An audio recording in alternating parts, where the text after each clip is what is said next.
はいどうも、料理の VTuber の高見仁でございます。ということでね、今回の台所革命の方はこちら。はい。ということでね、今回は、本格的なフレンチを作ってみたいけども、ベースになるこの本のところで挫折しましたっていうところの、経験がある方、かなりいらっしゃるんじゃないかなと思います。で、今回は、様々なね、厨房で実際に実用されている現代的なポンドブフへの、消化プロセスの方をご紹介できたらなと思っております。で、ちょっと海外の方向けにちょっとね、お話ししたいなと思うんですけども、日本のですね、ご家庭のキッチンの方では、大型のオーブンというのはほとんど設置されてないんですね。ほぼないと言っても、過言ではないんですけども、で、あるとしても、トースター、パンを焼くような小さな、オーブントースターで、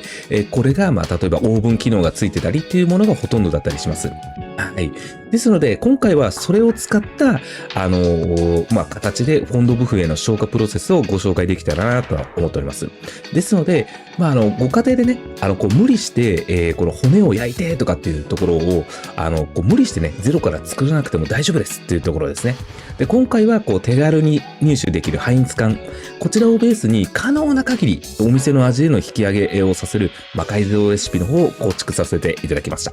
ではね、早速、作り方の方行ってみましょう。それじゃあ皆さんのグラフィックボードの方をインフィニティにします。じゃあ言いますよ。せーの、ドン。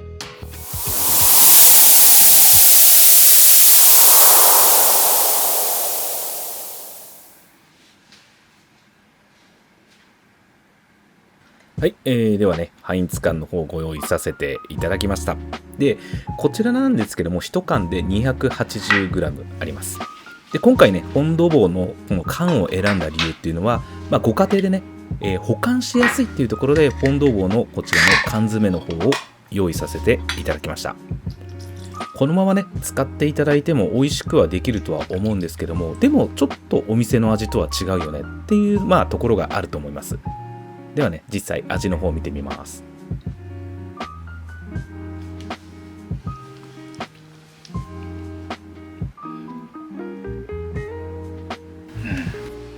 やっぱりですね、香辛料がちょっと強すぎるんですよね。ですので、これを今から魔改造していきます。はい、では材料の紹介です。ではこちらね、先ほどのフォンドボー、そして、用意するのはこちらトマトペーストですね。必ずトマトペーストでお願いします。で、玉ねぎ半分、人参半分、セロリ半分。で、ローリエ、ニンニクという感じで用意してください。で、こちら、牛すじになります。で、今回私、この出しているこの牛すじなんですけども、これはオーストラリア産の牛すじです。和牛のすじでもいいんですけども、あんまりにも和牛のすじが入っていると、かなりね、和牛の味がしてしまいますので、できれば、こういったね、牛すじの方をご用意ください。で、玉ねぎの方は、簡単にね、細かく切っていきます。こんな感じでね、1センチ幅で、角切りにしていただければ結構です。こんな感じですね。で、セロリもね、こんな感じでカットしていただいて、人参も同様にカットしていただいて結構です。こんな感じですね。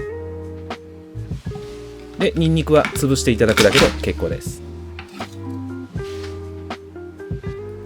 で、牛すじの方は、炒めやすいように適度なサイズにカットしてあげてください。大きいとね、ちょっと炒めづらいと思いますので、こんな感じにカットしていただければ OK です。で、鉄のフライパン、あればで結構です。鉄のフライパンでまずミルポアを炒めていきます。軽く炒めていただいたところに人参を入れていきましょう。で、セロリですね。でね、ここで軽く色付けてあげてください。こんぐらいの感じで大丈夫です。で、そうしましたら、それを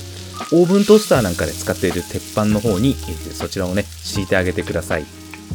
で、フライパンは洗わず、そのまま筋の方を炒めていっちゃってください。でね、こんな感じで麺をね、しっかり当てて、で、ひっくり返してこんな感じでね、しっかりしたこういった色をつけていただければ OK です。こんな感じですね。これを全体に色付けていただいたら、先ほどのバットの方に広げていきます。こうやってね、一回ざるに上げていただくと油が取れますのでね。で、このフライパンの方は一回火をつけて、水を入れて、ここのね、宿を取っていきます。旨味ですね。しっかりね、こうやって削ぎ落としてあげてください。で、それを鍋の中に入れます。で、油を切ったこの筋肉ですね。これを鉄板の上に並べていきます。で、うまくね、こう、広げてあげて、で、それをオーブンの中に入れます。で、その時にね、潰したニンニク上に乗せてやってあげてください。で、これで230度で、30分仕掛けます。で、今ね、20分ぐらい経ったところでちょっと様子見ます。こんな感じでね、色がついてくると思います。で、この時に、ちょっとね、大きなものとかひっくり返してあげて、両面ね、しっかり色がつくように焼いてあげてください。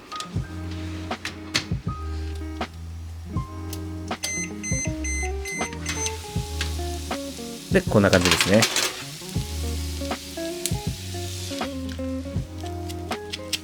こうやってね、カリッカリになるまでやってあげてください。これがかなり重要になります。これで OK です。で、それを鍋の中に入れていきます。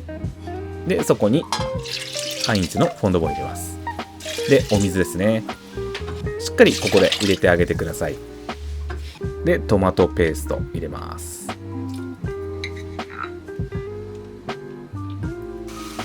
で、沸かしたところでですね、こうやってアクが出てきますので、軽く取ってあげて、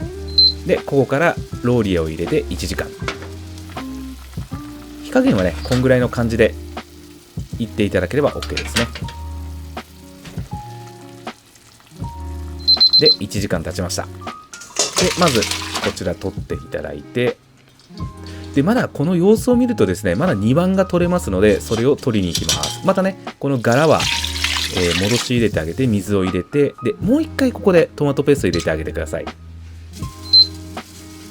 で、ここからまた1時間。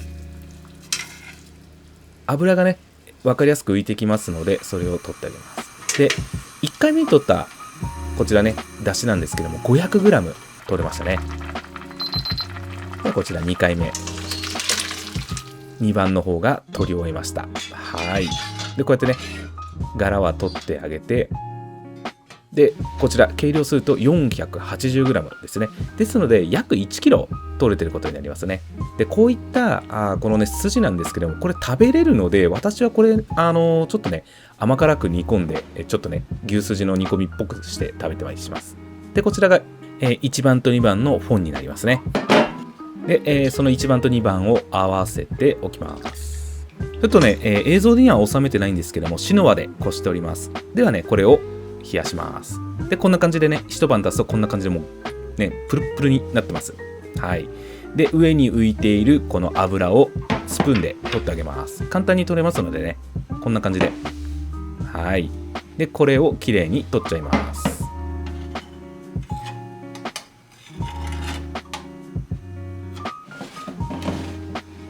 こんな感じですね。これで、いつでもね、使えるフォンドブフの出来上がりということですね。はい、どうもお疲れ様でした。いかがでございますかね。フォンドブフの作り方でございました。で、ここからはね、ちょっと専門的な説明をさせていただきたいなと思いますので、お付き合いのほどよろしくお願いします。ということで、今回ね、この、お見せしましたハックの方なんですけども、こちら、どういうところで使われてる、ハックなんですかっていうところなんですけども、これはですね、ローレンジがないような場所をですね、つまり、フォンドボーとか、フォンドブフ等々を作るときに、大きなね、こう、寸胴で作ることが多いんですけども、その時にちょっと背の低いローレンジっていうものがあります。で、それを使って、こう、コトコトコトコト煮込んでいくんですけども、そういう設備がないところだったりとか、あと、このコスト削減をしていくっていう時にこの手法が使われます。で、この時に間違って覚えてもらいたくないっていうところがあるんですけども、コスト削減っていう時にイコールこの生産原価、製造原価ですね。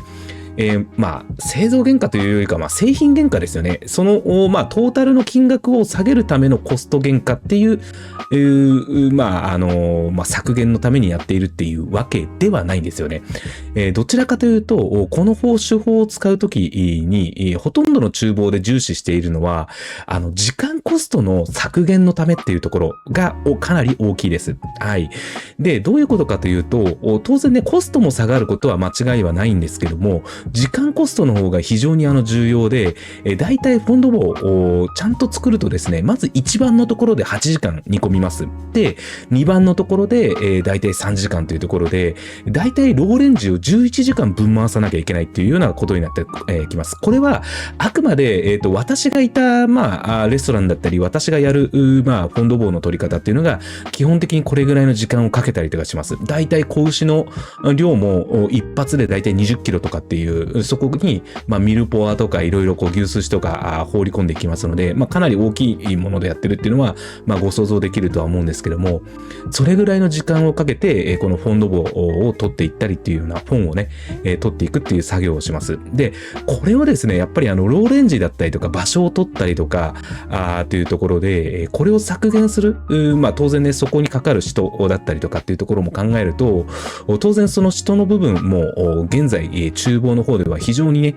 人が少ないっていう現状もありますので、そこで、ここのね、部分をできるだけ時間短縮するっていうところで、こういう手法が一部のところで、厨房では使われているっていうところになりますね。はい。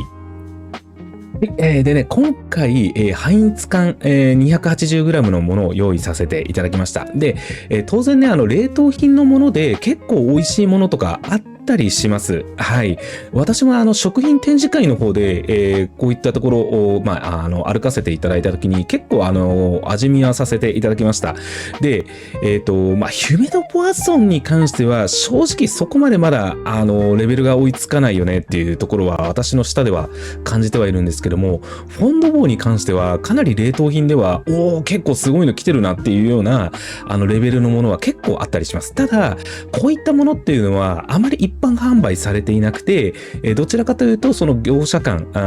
業者のところで、流通しているものになるので、まず一般の目に触れるようなものではないっていうところになりますよね。で、じゃあご家庭の時どうするかっていうと、私はこのハインツ缶の方をセレクトさせていただいたっていうところですね。で、なぜハインツ缶かっていうところなんですけども、この缶詰自体が2年間保管できるっていう常温でですね、っていうところがありますので、その保管するときに、ご家庭のね、冷凍庫を圧迫しないで済むっていうところと、あとトータルで2時間半ぐらいでパッとね、作れるっていうところも、手軽さもあって、このね、ハインツ缶で、まだね、このフォンドブーフの方を作る手法を今回ご紹介させていただいたっていうところになりますね。で、こちら、ちょっとね、細かい話には なってくるんですけども、今回この 280g のハインツ缶を使って、牛すじを合わせてね、やっていきました。で、せーの、ドン。はい。こちらがね、使った材料のグラムだったりとか、値段だったりとかするんですけども、大体ですね、ちなみにですね、こちら、すべて Amazon で購入した場合の価格で計算してます。ですので、当然この牛すじの値段は、やはりスーパーよりかは500円くらい高いのかな。高いです。1キロ500円ぐらいやっぱり値段高かったですよね。ですし、ハインツ缶ももしかしたら安いところあると思いますので、ここら辺の原価っていうのは、かなり下げられるんじゃないかなとは思うんですけども、あくまで Amazon の価格っていう形で計算させていただいております。で、まずね、こちらがトータルで、940g 最終的に、油を抜いてできるっていうところで、2645円になりますっていうところですね。では、次いきますね。せーの、ドン。はい。で、その、940g で、2645円ですよっていうところを、このね、280g のハインツ缶で、このね、計算し直すと、だいたい 280g で788円になります。はい。で、じゃあコスト削減、値段的なコスト削減はどれぐらいになるかっていうと、だいたい 32% ぐらいですよね。ぐらいの、原価的な、金額の上での 32% のコストカットができるっていうところがありますけども、時間的にも8時間プラス3時間とか、11時間ぐらいかかるところが、2時間半までガーンとね、短縮できるっていうところもあるので、これはね、かなり時間的にもありがたいっていうところと、あと、子牛の骨を焼かなくていいっていうところですよね。これはもう、ハインツ缶の方にしっかり入っておりますので、これをね合わせてあげることで、このね骨の旨味もちゃんと入っているっていうところで、こういったねお手軽に作れる方法という形で、このねご家庭におすすめしたいっていうところで、今回ご紹介させていただきました。はい、ではね、こちら作ったこのね、フォンドブフなんですが、どういうふうに保管すればいいですかっていうところなんですけども、こうやってね、一度固めていただいて、油をきれいに取っていただいたら、ちょっとね、一回溶かしていただいて、鍋の方で溶かしていただいて、製氷機に、使うような、器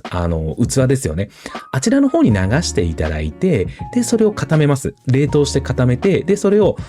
固まったらパキパキってこう取ってもらって、で、それをジップロックのような袋にね、もう結構ですし、コンテナのようなものにしまっていただいて、で、必要な時にこうね、パッと使っていただくっていうところですよね。で、こちらですね、か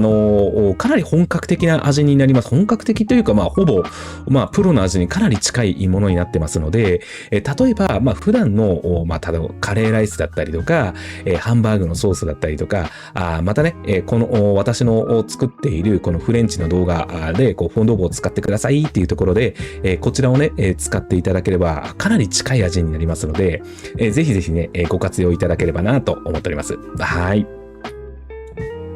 ではね、ちょっとね、マニアックな話をちょっと一つさせていただきたいなと思います。で、こちらのハインツ缶、味を見たときに、私は香辛料強いってすぐ言ったと思うんですけど、これにはですね、ちゃんとした裏付けの話があります。はい。で、先に謝っておきます。ハインツの業者さん、すいません。別に私、喧嘩を売ってるわけではないので、先に謝っておきます。はい。ということで、まずですね、こちらのハインツ缶、非常にね、味は、牛の味がしっかりするものにはなってるんですけども、かなり香辛料は感じます。はい。で、なぜそうなるかっていうことなんですけども、これは、この缶詰製品だったりとか、レトルトパウチだったりとかっていうものを作るときにどうしても出てしまう問題があります。で、どういうことかっていうと、こういう製品を作るときに、高圧高熱、高圧力ですよね。高圧力と、121度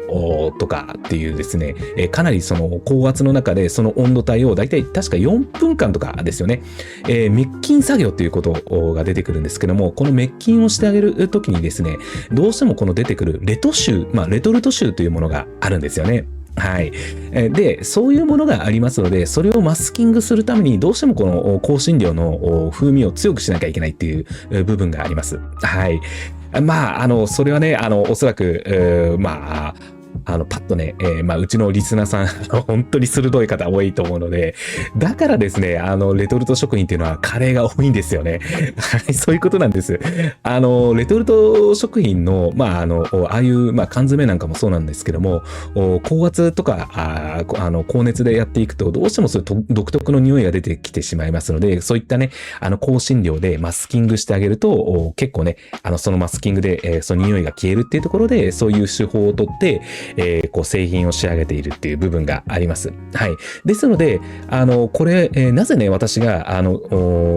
最終的に 940g まで、かさ増しではないんですけど、実際かさ増しにはなってますけれども、なってるっていうところは、香辛料がちょっと強すぎるので、ここをね、